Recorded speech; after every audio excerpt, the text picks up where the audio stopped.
If you have a neurodivergent brain and you are a musician, just be mindful of the hustle culture that is so plugged when you are trying to build some kind of fan base online, when you're trying to make music, promote music, and also create content to go with your music. Because there's a lot of advice that I keep seeing that is not neurodivergent friendly. And I had a session last week talking about my neurodivergent brain, and I am still coming to terms with the fact that my brain is different, that I get overwhelmed and burned out a lot quicker than people who have neurotypical brains, and that some things can take so much more of your energy and drain your energy so much faster if you have autism or ADHD.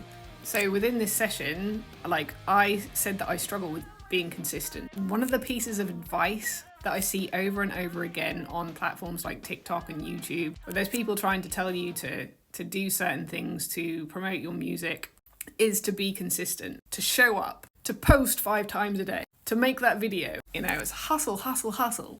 If you have a neurodivergent brain, consistency is not your friend. And I have been, being neurodivergent as well, being ADHD means that you get frustrated with yourself if you're not consistent.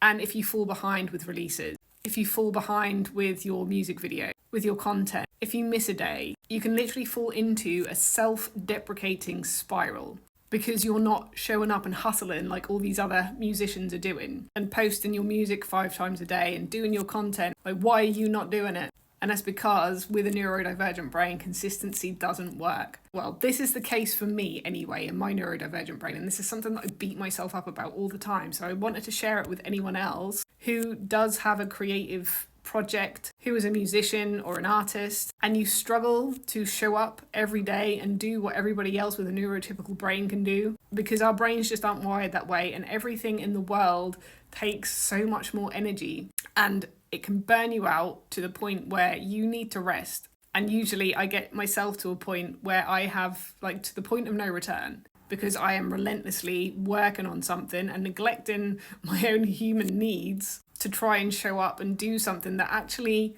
if you have a break from it, it doesn't really fucking matter. The world isn't going to fall away. You still need to rest. You need to rest even more if you are neurodivergent. So I just wanted to share that today for anyone else who struggles being neurodivergent and a musician or a creative of any type. We've got our work cut out for us, but we have to be compassionate with ourselves.